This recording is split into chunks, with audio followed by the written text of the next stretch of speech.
Olá mais uma vez, estamos começando a nossa aula. Hoje nós iremos ver a parte 2 da resistência das argilas. Aqui é o nosso programa de aula. Basicamente nós iremos ver a resistência das argilas normalmente adensadas e a resistência das argilas sobreadensadas. Bem, algumas coisas a saber antes de nós entrarmos nesse assunto de resistência das argilas.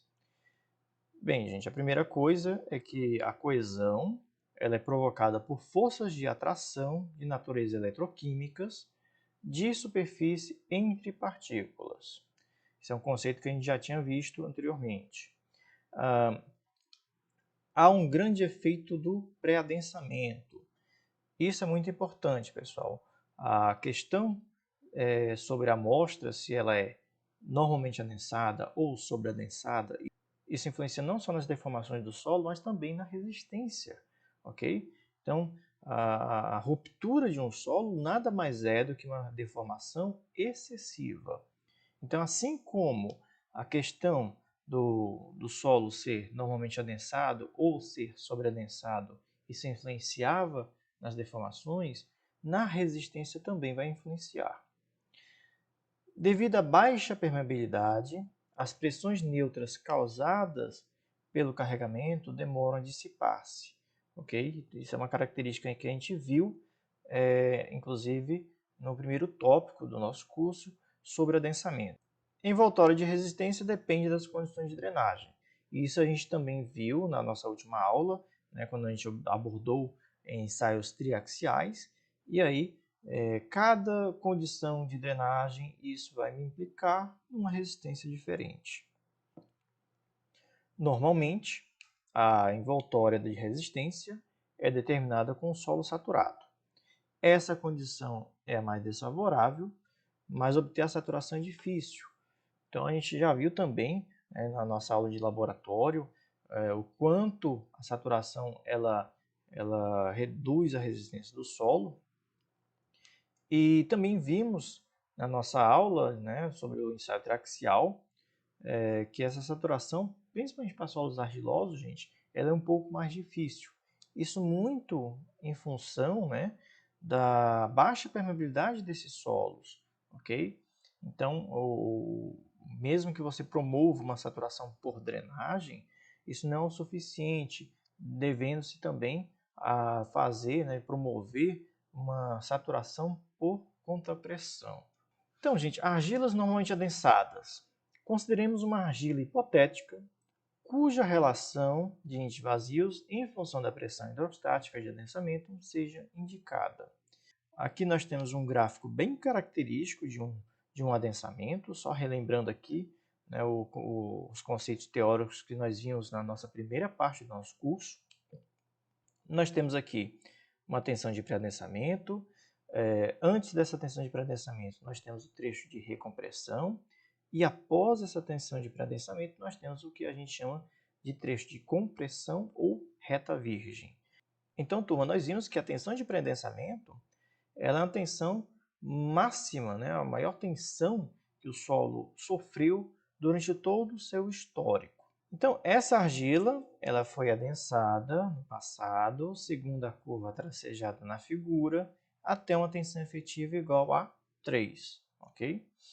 Bem, durante a realização de ensaios, verifica-se comportamentos distintos para diversos níveis de tensão em relação à tensão de pré-adensamento. O que quer dizer isso? Isso quer dizer que durante a ruptura, o solo ele vai ter um comportamento diferente aqui no trecho de recompressão e vai ter um comportamento diferente aqui no trecho da reta virgem. Só para termos uma ideia, gente, aqui nós temos o seguinte, nós temos os resultados gráficos da variação da tensão desviadora versus a deformação axial, certo? Então, aqui, por exemplo, seria um resultado gráfico da ruptura de um solo para uma tensão σ3 igual a 0,5, que é esse ponto que está aqui bem no início do meu trecho de recompressão. Ok? Então, vocês podem observar que a tensão desviadora ela cresce até um pico bem definido e depois reduz para uma tensão, né, desviadora residual. O comportamento da deformação, né, da variação de volume desse corpo de prova durante um ensaio, ele tende a uma pequena redução de volume aqui no início, e aí quando o solo rompe, ele tende a expandir. Então esse é um comportamento característico para um solo sendo ensaiado, né, sendo cisalhado ainda no trecho de recompressão, né, para tensões no trecho de recompressão.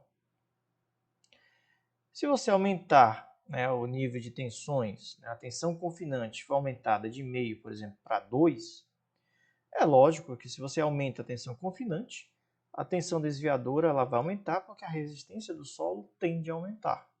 Porém, esse comportamento gráfico ainda é muito semelhante ao primeiro, né, com um pico bem definido e depois reduzindo até uma tensão desviadora residual. Em relação agora à variação de volume, olha só o que a gente pode observar. Para uma tensão maior de confinamento, ocorre uma grande redução de volume, sendo que aqui você tem uma pequena, uma tendência de uma pequena expansão, ok? Mas fica mais evidente que a redução de volume ela é maior para uma tensão maior. Se você analisar agora esse comportamento para tensões aqui no trecho da reta virgem, nós vamos ter o seguinte. Aqui para uma tensão confinante igual a 4, que já está aqui no início do meu trecho de reta virgem. Vocês notem que à medida que nós aumentamos a tensão, aumenta-se a tensão desviadora, certo? Então a tensão confinante aqui de 2, a tensão desviadora chegava o máximo aqui a 200, aqui já está chegando a 400. Mas não só isso. Uma coisa que eu quero que vocês observem bem. Neste resultado, vocês podem ver que nós não temos um pico bem definido. A tensão desviadora vai crescendo, crescendo, crescendo até horizontalizar. Isso é uma característica bem marcante para um solo normalmente adensado. E a variação de volume, vocês podem ver que ela não tem mais, né, uma tendência de aumentar, né, de expandir. Então a variação de volume ela tende a uma redução até um valor constante também. E a mesma coisa nós podemos observar para uma tensão confinante igual a 8. A tensão desviadora ela vai crescer até horizontalizar-se e a deformação volumétrica também vai ter um comportamento similar aí ao resultado anterior. Nota-se que as tensões desviadoras são proporcionais às tensões confinantes. O que ele quer dizer com isso? Bem, aqui nós temos os resultados para o trecho de recompressão e para o trecho de compressão, ou trecho da reta virgem. Se nós pegarmos esses resultados e dividirmos, gente, pelas tensões confinantes respectivas, ou seja, tensão desviadora dividido pela tensão σ3, nós vamos ter os seguintes resultados. Este aqui para a tensão confinante 0,5, este para a tensão confinante igual a 2, este para a tensão igual a 4 e este para a tensão igual a 8. Então vocês podem observar que para as tensões, né, para os resultados de resistência no trecho da reta virgem, no trecho de compressão, essas curvas, gente, elas são proporcionais, ok? É por isso que quando eu dividir pela tensão σ3, uma sobrepôs a outra. Existe aí uma proporcionalidade dos resultados. E o que isso implica? Bem, em consequência dessa proporcionalidade das tensões desviadoras máximas com a tensão confinante, os círculos de Mohr, representativos do estado de tensões na ruptura, são círculos que definem uma envoltória reta, cujo prolongamento passa pela origem. Então, gente, se vocês observar aqui, para resultados com tensões normais superiores à tensão de pré-adensamento, ou seja, para solos normalmente adensados, aqui nós temos um círculo de Mohr, um outro, um segundo e um terceiro. E o que você pode observar é o seguinte, que o comportamento da envoltória ela vai ser linear, passando pela origem. E aí a envoltória ela é representada, gente, apenas em termos de tensão efetiva, multiplicando pela tangente de filinha, ok? Então, nós não temos coesão no resultado de uma argila normalmente adensada. Mas vocês podem se perguntar sobre a coesão dos solos argilosos, né? Vocês aprenderam que solos argilosos eles têm, né, uma parcela coesiva. Bem, gente, a envoltória de resistência ela até a tensão de pré-densamento, né, até a tensão σVm, qualquer ensaio que você for fazer, você vai ter como resultado uma envoltória curva com um intercepto na vertical, que é justamente a coesão, ok? É o que nós vimos nas aulas anteriores. A partir dessa tensão de pré-densamento, os resultados gráficos dão o seguinte, dão uma reta cujo prolongamento passa pela origem. Questões importantes sobre as envoltórias. Bem, aqui alguns pontos importantes relacionando a resistência das argilas com os ensaios triaxiais que nós vimos na parte 1 dessa aula 18. Para argilas normalmente adensadas, se nós analisarmos os resultados triaxiais CD ou C e D, como nós vimos na aula anterior, certo, gente? Eu já falei isso. A nomenclatura atual, né, a gente tem colocado o I de condição isotrópica, por quê? Porque durante o adensamento nesses ensaios são feitos de forma isotrópica, ou seja, com a tensão vertical e a tensão horizontais iguais durante o adensamento. Então, gente, argilas normalmente adensadas e saturadas apresentam a envoltória efetiva obtida nos ensaios CD, quer dizer, ensaios consolidados e drenados, na forma de tensão cisalhante efetiva igual a sigma linha vezes tangente de filinha. E a coesão igual a zero, para tensões normais acima da pressão de pré-densamento σVm. O que ele quer dizer com isso? Que um ensaio triaxial drenado e adensado para tensões acima da tensão de pré-densamento, você vai ter aí uma envoltória passando pela origem com uma equação, né, com uma coesão igual a zero. Para o ensaio triaxial CU, gente, que é um ensaio adensado, né, ou consolidado e não drenado, certo? Este tipo de ensaio, durante o processo, existe geração de poropressão. Então, nos ensaios adensados e não drenados, ocorre aumento de tensões neutras. Então, nestes ensaios, gente, a envoltória é obtida de duas formas. Em termos de tensões totais, tensão tal é igual a sigma vezes tangente de φ, e em termos de tensões efetivas, tal linha vai ser a tensão sigma linha vezes tangente de φ linha. Certo? Sempre quando você for representar algum parâmetro em termos de tensão efetiva, a gente coloca uma linha ali para representá-lo. Então, turma, o que ele quer dizer com isso?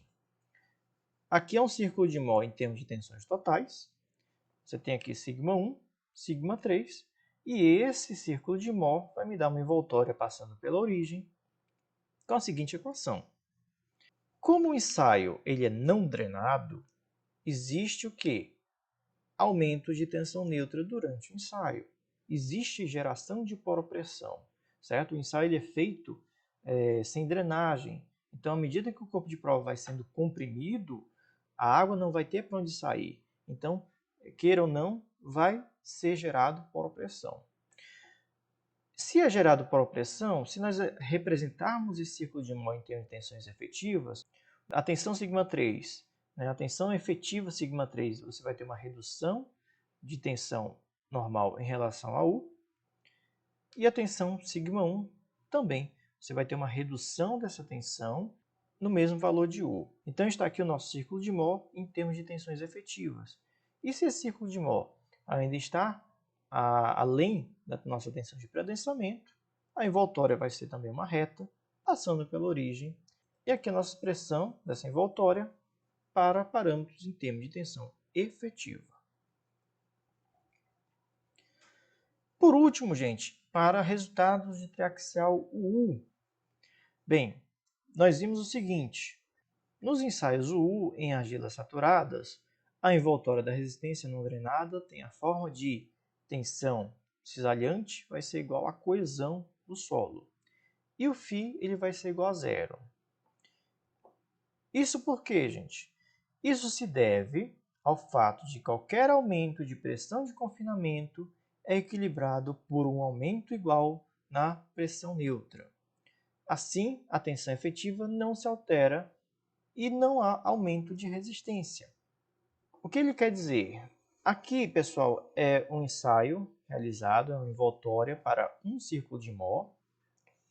E vocês notam o seguinte: se eu repetir o ensaio para uma tensão confinante maior, por mais que eu aumente a tensão confinante, esse aumento de tensão, gente, ela vai passar para a água que está dentro do corpo de prova, ok? Lembrando, o ensaio é não adensado e não drenado. Então, como o ensaio é não adensado, gente, não ocorre dissipação de tensões neutras, né? Então não ocorre aumento de tensão efetiva. Então, para qualquer incremento de tensão confinante, todo esse incremento, gente, todo esse excesso de carga vai ser passado para a água que está dentro do corpo de prova, ok? Então, por mais que eu faça a repetição do ensaio para tensões maiores, a resistência ela não vai aumentar. Isso aqui, gente, é o princípio de Terzagh, é o princípio que nós vimos em adensamento do modelo mecânico de Terzagh. Se você aumenta a tensão total, todo esse acréscimo de tensão passa para a água. É por isso que o ângulo de atrito aqui, gente, ele vai ser igual a zero. Como ele fala aqui, não existe aumento de tensão efetivo. Vamos ver aqui um exercício, aqui o exercício 1. Ele fala o seguinte: um triaxial adensado e drenado foi realizado em uma argila normalmente adensada. Só por essa primeira frase, gente, você tem o seguinte: um solo, né, um triaxial adensado e drenado. Ou seja, é um ensaio triaxial do tipo CD, né, ou CID. Ok? Ele foi realizado em uma argila normalmente adensada. Quando ele fala em argila normalmente adensada, isso quer dizer que a envoltória de ruptura ela vai passar pela origem, ok, gente? Então, os resultados são, ele me dá aqui a tensão confinante, 276 kPa, e a tensão desviadora também 276 kPa. E no item A ele pede o ângulo de atrito φ', ok? Ele pede em termos de tensões efetivas. Bem, o ensaio adensado e não drenado, como não existe geração de poropressão, né, em termos de tensões totais, né, os resultados são semelhantes, são iguais, né, ao ensaio em termos de tensões efetivas, ok? Então, aqui primeiramente nós vamos fazer o seguinte: nós sabemos que a tensão desviadora ela é σ1 menos σ3. Aqui no nosso problema, gente, ele me dá aqui a tensão confinante, σ3, 276. E me dá aqui a tensão desviadora, 276. Então, substituindo aqui os valores, nós vamos obter σ1, que é 276, mais 276. Isso me dá 552 kPa. Com esses dois pontos, nós podemos traçar aqui um círculo de Mohr. Nós temos aqui o nosso primeiro ponto, a tensão confinante de 276. E nós temos o segundo ponto, que é a tensão σ1, que foi 552. Por esses dois pontos, temos aqui o círculo de Mohr. Bem, nós sabemos que a argila ela é normalmente adensada. Então, como eu falei, a nossa envoltória ela vai partir da origem, formando um ângulo φ', ok, gente? Então, está aí a nossa representação gráfica no círculo de Mohr. O que nós vamos fazer agora? Nós precisamos determinar, gente, os parâmetros desse círculo de Mohr. O primeiro deles é o centro. O centro você faz por meio desses dois pontos aqui, σ1 e σ3. Então, o centro ele vai ser uma média, né, desses dois pontos. Então, σ1 é 552, σ3 é 276. Somando e dividido por 2, eu vou ter aqui um centro na coordenada 414. Ok. O raio ele pode ser obtido de duas formas, certo? O raio pode ser obtido de uma forma bem simples aqui, por exemplo, você pegar 552 menos 414, isso vai dar aqui 138, certo? Então, você poderia obter geometricamente a partir destes dois pontos, ou você pode também implementar aquela expressão matemática que nós vimos aí anteriormente, que é σ1 menos σ3 dividido por 2. Então, dá o mesmo resultado, 138 kPa. Bem, obtido aí esses parâmetros, gente, o que nós temos? Nós temos esse segmento aqui, que é o raio, no valor de 138. Nós temos esse segmento aqui, que é a distância da origem até o centro, ou seja, 414. E nós temos aqui o ângulo filinha, que é o ângulo da nossa envoltória. Então, se nós fizermos seno de φ, vai ser cateto oposto, dividido pela hipotenusa, né? Já que aqui ele forma um ângulo reto. Então, seno de φ, cateto oposto dividido pela hipotenusa. Cateto oposto é 138, hipotenusa é 414. Então, tirando o arcosseno dessa fração, nós temos que o ângulo é de 19,5 graus. No item B, ele pede o ângulo alfa que o plano de ruptura forma com o plano principal maior. Bem, vocês viram na aula 14, que é a aula de círculo de Mohr, que o plano principal maior ele é justamente aqui o plano na horizontal. Então, esse plano de ruptura, eu vou partir ele aqui de σ3 até interceptar, né, o círculo de Mohr aqui no ponto de ruptura. Ok? Então, esse plano ele forma um ângulo alfa com o nosso plano principal maior, que é o nosso plano horizontal. Ok, nós vimos aí nas aulas de círculo de Mohr que aqui esse ângulo é alfa, aqui esse ângulo também vai ser alfa, e aqui esse ângulo externo ele vai ser 2α. Vimos também o seguinte, se nós, por exemplo, traçarmos uma envoltória com a mesma angulação, filinha, de 19,5 graus, partindo do centro, certo? Esse ângulo aqui entre o raio e essa envoltória ela vai ser de 90 graus. Isso quer dizer o quê? Que esse ângulo maior, que é 2α, ele vai ser 90 graus, mais esse ângulo filinha, que é 19,5 graus. Então, 2α é igual a 90 mais o φ.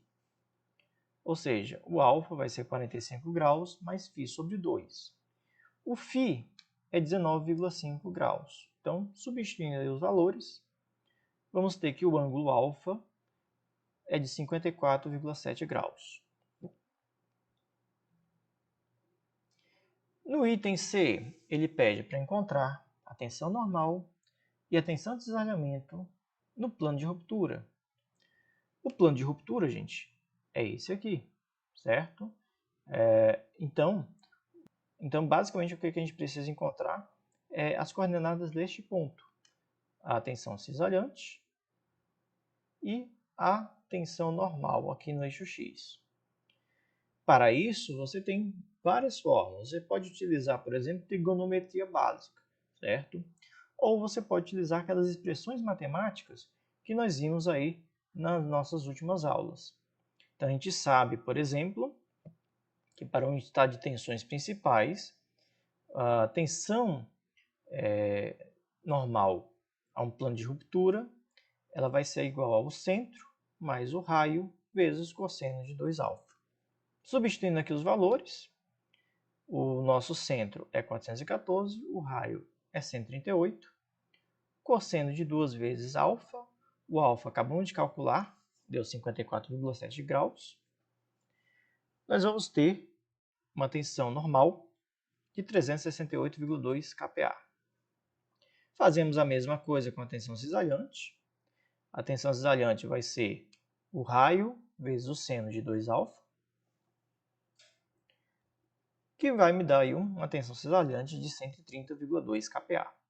Então está aqui as tensões normais cisalhantes no plano de ruptura. No item D, ele pede para determinar a tensão normal efetiva no plano de tensão de máximo cisalhamento. Bem, a tensão máxima cisalhante, gente, é a maior tensão que eu posso obter no meu estado de tensões na vertical, ok? No caso aqui, gente, é o próprio raio. Ou seja, a máxima tensão cisalhante no meu círculo de Mohr é 138 kPa. E para essa máxima tensão cisalhante, a tensão efetiva normal vai ser a própria coordenada aqui do centro, que é 414. Exercício 2.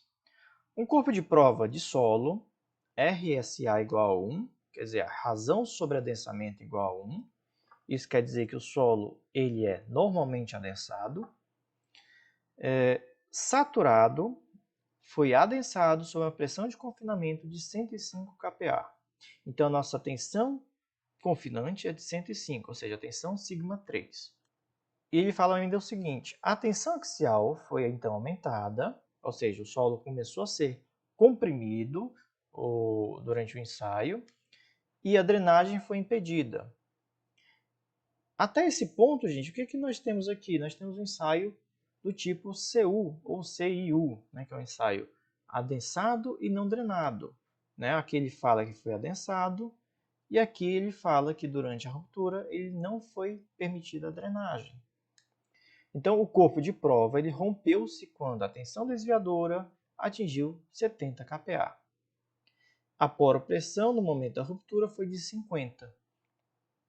E aí ele pede para determinar, no item A, o ângulo não drenado adensado da resistência ao cisalhamento, φ, e o ângulo de atrito drenado, φ'.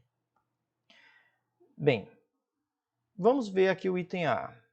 A primeira coisa que eu preciso, gente, é determinar o círculo de Mohr. Nós temos que a tensão σ3, que é a tensão confinante, é de 105. Né? A pressão de confinamento, 105. Ok. Nós temos que a tensão desviadora, 70. Então, a tensão desviadora é 70. Então, a gente sabe que a tensão desviadora é σ1 menos σ3.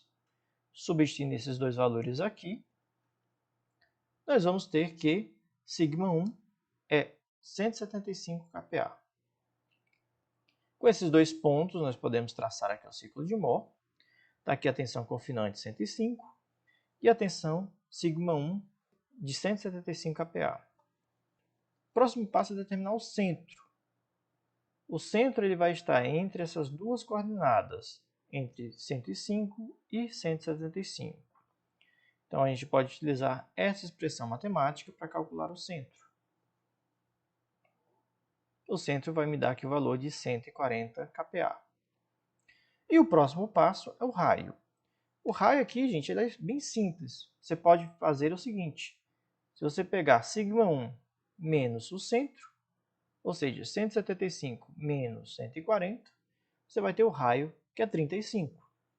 Ou a gente pode utilizar essa expressão matemática. σ1 menos σ3 dividido por 2. Substituindo aqui os valores, vamos ter o raio no valor de 35 kPa. Gente, o item A ele pede o ângulo não drenado de resistência ao cisalhamento.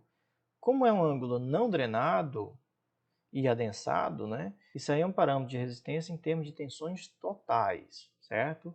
Que é justamente na situação não drenada.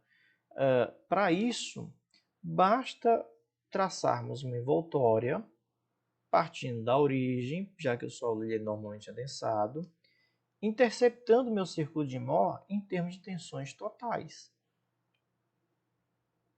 E aí a gente descobre os parâmetros de forma bem simples.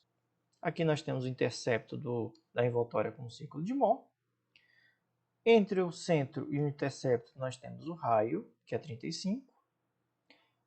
Entre a origem e o centro, nós temos aqui essa dimensão que é o mesmo valor do centro, que é 140. E nós temos aqui o ângulo φ, que é o ângulo de atrito em termos de tensões totais. Então, turma, o seno de φ ele vai ser cateto oposto dividido pela hipotenusa, tá? Então, substituindo aqui os valores e tirando o arcosseno de φ, nós vamos ter que φ é um valor de 14,5 graus. No item B, ele pede o ângulo de atrito drenado, ou seja, o ângulo de atrito efetivo. Como é que a gente determina isso? A gente precisa determinar a envoltória em termos de tensões efetivas. O envoltório em termos de tensões efetivas, gente, é você pegar as tensões totais e deduzir da poropressão gerada no momento da ruptura, que foi aqui de 50 kPa. Então, se a gente sabe que durante esse ensaio, né, CU ou CIU, que é não drenado, foi gerada uma tensão na ruptura de 50 kPa, então nós vamos ter um outro círculo de Mohr, que é em termos de tensões efetivas, com estas tensões aqui deduzidas de 50. Então, a tensão σ3, por exemplo, gente, ela vai ser a tensão ela vai ser a tensão total menos a poropressão. Ou seja, 105 menos 50 dá 55. A mesma coisa eu faço aqui para σ1. 175 menos 50 dá 125. E aí nós temos o nosso círculo de Mohr em termos de tensões efetivas.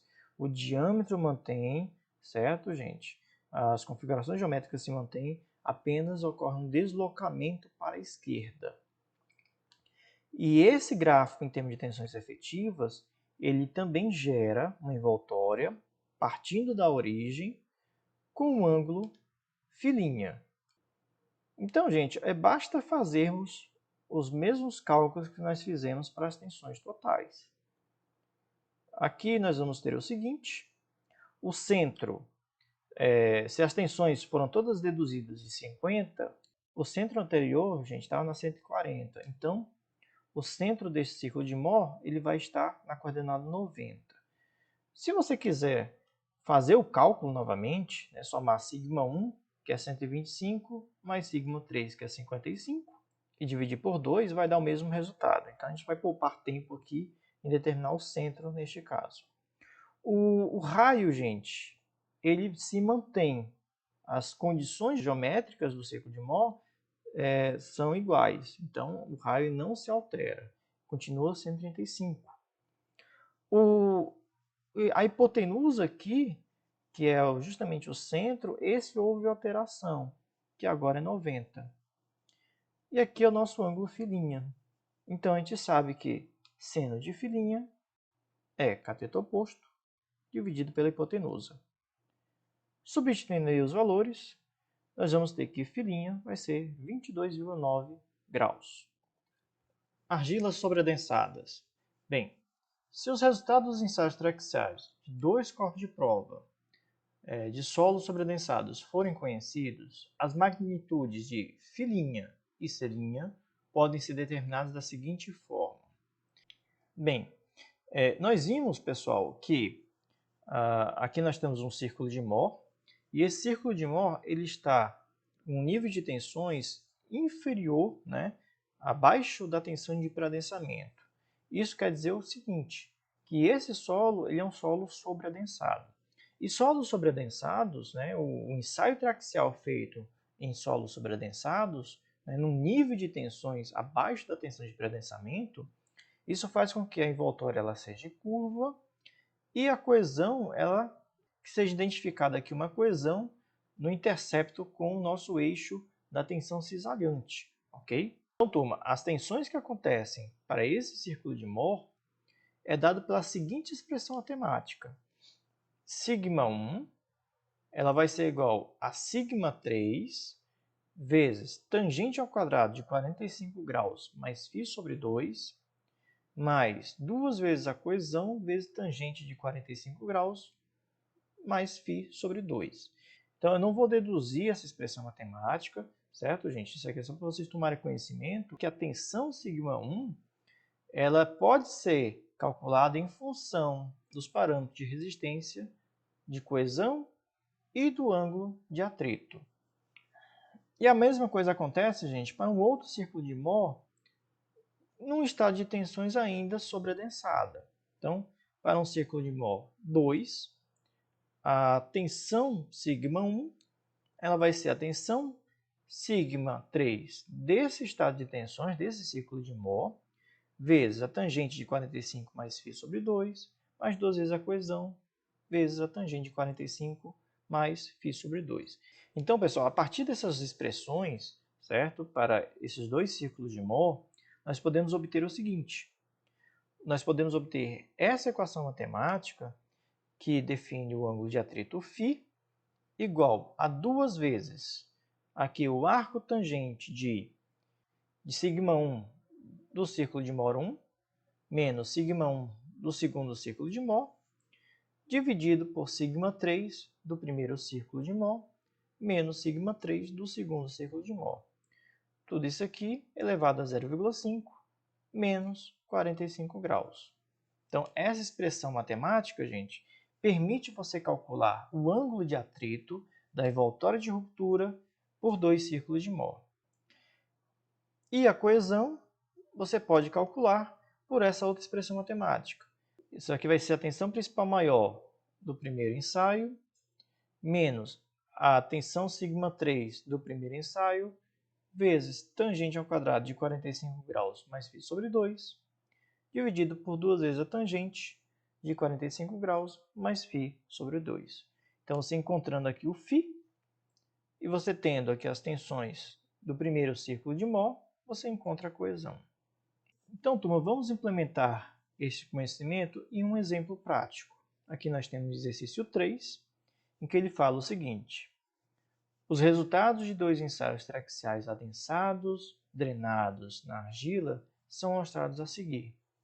Então, nós temos aqui dois resultados de ensaios, eles são adensados e drenados, ou seja, são ensaios do tipo CD, ou C e D, ok? Nós temos aqui o primeiro ensaio, nós temos uma pressão confinante de 105 kPa e uma tensão desviadora na ruptura, gente, de 220. E para o segundo ensaio, nós temos uma tensão confinante de 210 e uma tensão desviadora na ruptura deste ensaio de 400. Calcule os parâmetros de resistência ao cisalhamento. Então, gente, nós vimos que para calcular os parâmetros, por exemplo, o φ, ele vai ser essa expressão matemática aqui. Então, basta substituirmos os valores correspondentes. Então, aqui a gente precisa saber o σ1 e o σ3. O σ3 nós temos aqui. A tensão desviadora também temos. Nós precisamos apenas descobrir a tensão σ1, que nada mais é do que a tensão desviadora mais a pressão da câmara. Então, aqui, ó, 220 mais 105 dá 325. 400 mais 210 dá 610. Então, essa aqui é as tensões σ1 para esses meus dois ensaios. Então, substituindo aqui nessa expressão, gente, ó, σ1 do ensaio 1, 325. σ1 do ensaio 2, 610. σ3 do ensaio 1 é 105. E o σ3 do ensaio 2, σ3 do ensaio 2 é 210. Então, se nós substituirmos os valores, nós temos isso aí. Fazendo o cálculo aqui dessa expressão matemática, nós vamos ter que o ângulo de atrito é de 27,5 graus. Vamos agora para a coesão. A coesão é dada para a seguinte expressão matemática. Nós vamos ter aqui o seguinte, ó, a coesão vai ser a tensão σ1 do ensaio 1. O ensaio 1 aqui, ó, a tensão σ1 é 325, menos a tensão σ3 do ensaio 1. Então, aqui o ensaio 1, ó, a tensão σ3 é 105, vezes tangente ao quadrado de 45 mais φ sobre 2. O φ acabamos de calcular, certo? Que foi 27,5 graus. Então, Tudo isso dividido por 2 vezes a tangente de 45 mais φ sobre 2. Substituindo aí os valores correspondentes e fazendo o cálculo dessa expressão matemática, nós vamos ter que a coesão vai ser de 12,1 kPa. Ou seja, gente, nós vamos ter aqui um círculo de Mohr, um segundo círculo de Mohr, aqui a envoltória. Essa envoltória ela vai ter um ângulo de 27,5 graus. E aqui o intercepto no eixo Y de 12,1 kPa. Com isso, nós concluímos o nosso assunto para a nossa prova, que nós iremos fazer na próxima sexta-feira. Essa nossa aula de hoje ela é baseada no capítulo 12 do livro do DAS. Eu queria agradecer a visualização e até um próximo vídeo.